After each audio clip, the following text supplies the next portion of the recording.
Hello YouTube, this is Jared here, coming to you from my Kharadrons in 1 month challenge. I am doing a progress update today and showing off what I've been able to get done over the weekend in the last day or so. I was able to get a good amount done, but as of recording this, GW has changed the point values.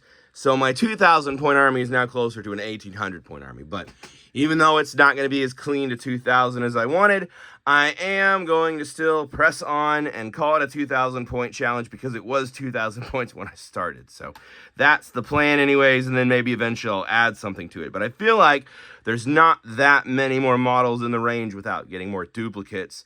And even among the duplicates, there really wasn't that many alternative builds or alternative sculpts or even more things I could do. So a little bit disappointed about that, but otherwise still so happy. So the main goal of this video is I want to walk through kind of what it was like to finish building them. And as you can see, hopefully, these guys have been primed. These guys have been dry brushed white. So that should kind of bring out some of the speed paint metallics that I'm going to apply to them later. And so I've gotten all of my main guys from the previous video primed and dry brushed and ready to paint. So they'll be hitting the paint desk hopefully by tomorrow.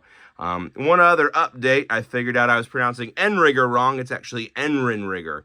And so they are Endrin riggers and Endrin riggers with dirigible suits. So that's a mouthful, but I'm going to try to pronounce it correctly in the videos going forward. But I was reading over the magazine, trying to figure out what these things are called, and they're called Endrins, and they're Endrin riggers, and they're powered by Aether Gold and some other made-up words. So that's kind of fun. I'll try to pronounce it right, but I thought that was kind of amusing. But I got everybody dry brushed and ready. And then, if you can look over here, you'll see I have 2 boats assembled. So let me walk you through my assembly. I'm very happy to say that today is only the end of day 12, and I have officially finished building everybody.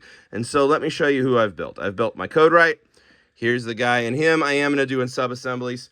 He has his book arms separate, so I'll be able to really get in there and paint his books. I put a little sticky tack to make it a little easier to glue, but I'm excited. As I said from the first video, he's going to be one of my favorite guys to paint, but I want to make sure I can really try to get in there and paint these books as best of my ability. So I wanted to leave these books separate, and then I might do some work on some of the pages. I haven't decided exactly what to do. One of the things I've done in the past is if I dig through my decal sheets, the transfer sheets, especially from the Kill Team stuff that I got back when I very first started, I got some that have text on them. And so I may wind up repurposing some of that. I think I have some in an envelope somewhere from when I very first started. But if I could find some from, I want to say the Sister Sororitas had some really beautiful scroll work. If you get something like that and put it in the book, it might look really nice. So that's something I may do down the line. And then I've got my 2nd and 3rd Admiral. And for this guy, this is the limited edition mini. He's got his boat, and I absolutely love his little boat mini. And then this Admiral, like I mentioned, is just a regular old Admiral, but I've actually done some mild kit bashing. So this is what the technical true to form kit looks like, and this is the kit bash guy. And so obviously start with the easy thing. I gave him a head swap, gave him the big funky beard guy off one of the other ones, and then I swapped out his gun with this smaller pistol. And the reason I've done this is technically more of a repair tool than an actual weapon. So for running him in a list, current rules as it stands, you need to have an Admiral plus 1 more non-Admiral character in order to get multiple heroes in the different regiments or however it's grouped out. But I really didn't want 3 Admirals, so this guy's going to be able to run both ways. I can run him as a 3rd Admiral if I need to try to keep things legal, or I can run him as an Endrin Master. So he is one of the few minis I didn't have. He will be Endrin Master with an Endrin harness because he does have the pipes leading to his big hammer. And then this tool just becomes an aesthetic, and he's just dwarf with a hammer at that point. So that'll give me an alternate hero sculpt. Then I don't need to buy another Endrin Master, and I kind of have options to get almost all the heroes minus the 2 named characters, which I don't have. That said, I was looking at the main guy whose name escapes me right now with the top hat. He is very tempted by, so I may eventually put him on a wish list or decide to buy him and add him just because I love the top hat look. But overall, I'm very pleased with the army so far. So, got my final 3 heroes built, and then that brings us to the big pile of boats. And so this was quite a project. I've still got it in the little, this is the box insert from the spearhead box. And the reason is because these are all very round. And so we have all the parts, and I've done this in sub-assemblies as well. We've got the smaller boat, the gun hauler, and then we've got our nice medium boat that's a lot bigger here. And I'm really impressed with the size on this thing. This thing came out so well. And I put the harpoon on it. But I like when they make it so on some of the vehicles that there's some moving features. When I painted my first Space Marine vehicle way back when I first started, that had some movable features on it. It's just a nice little touch. I really like it. And I have to say, I love the details on this control panel. Look how cool that looks. That is going to be a joy to paint, but it's going to be hard to paint past all this other stuff. So I left off the endrins, but the rest of it's going to be tricky. I did, you'll notice, leave the control panel off this one because that one will be fairly easy to insert. And so I wanted to paint at least one control panel. And so that will be fun to kind of paint up. There's the ship's wheel. And then all the crewmen for both ship. This guy's got the other ship's wheel, and he's kind of modeled separate. Here's the guy sticking out of the crow's nest, and then the rest of the crew as well. So they're all here. They're all ready to be primed, and I'm excited to paint them. I'm wondering how long this is going to paint, because some of the vehicles I've painted in the past, one of the first ones I painted was the Night Haunt Black Coach, and that took well over a week. And so to finish this in a month, I do not have time to devote a week to this and a week to this and a week to each squad. That'll take another 2 months. And so part of the fun of this challenge is recognizing that I'm going to have to go a little bit fast here. But at the same time, like I said from the beginning of the challenge, I don't want to just batch paint everybody. I might batch paint the 10 squad or the 5 squad at most, but I really want to spend some time, make them look good, make them look my own, not just run 3 different metallics over them and be done. So that's the goal. That's kind of where it stands right now. Some thoughts on modeling it. Kind of, as I said, this is a video for my future self to remind myself of what it was like to build this in the future. I like to go back and hopefully listen to this someday when I'm a lot older and remember what it was like when I built this kit.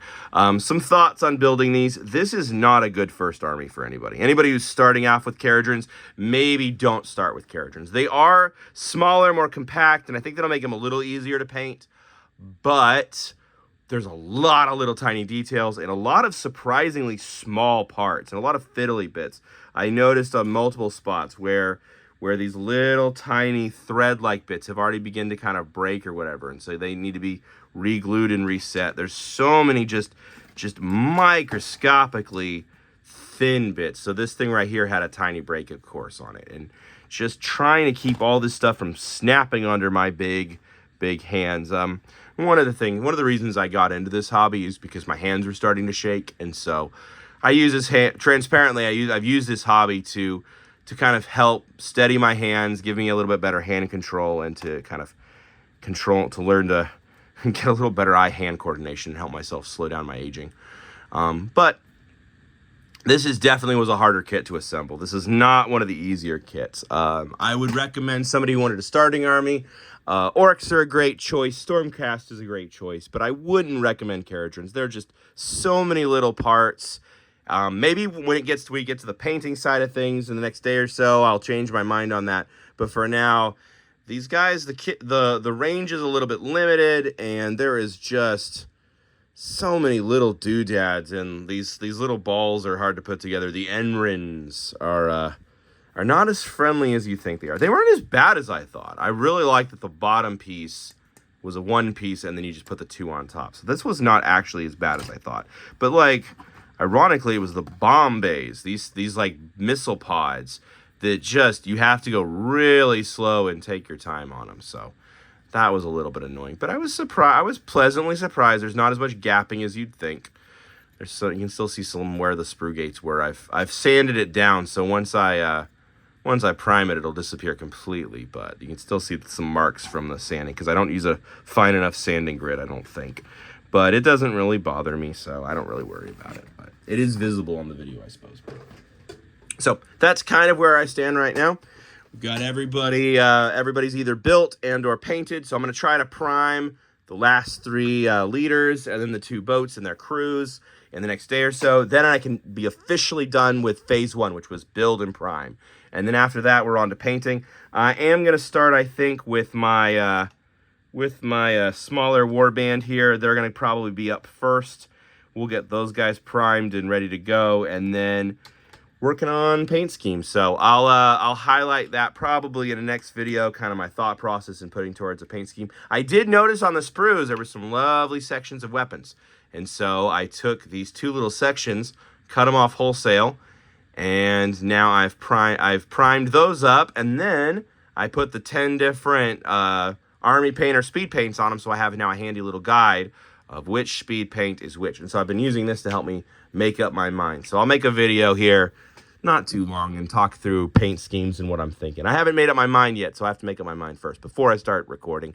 Otherwise, I'll ramble for 30 minutes, and I don't think anybody wants to watch that, including me. So thank you for watching. Thank you for sticking with me. Hopefully, we'll see if I'm able to get all of this painted in what's essentially half a month now. So I'm excited to see if I'm going to be able to pull this challenge off or not, or if it's going to have to go into next month. And I'm already thinking about what I'm going to make in terms of videos after this. If I keep going with the YouTube channel, I've got a couple different options, so that'll be really fun to think about for the future. But thanks for sticking with me.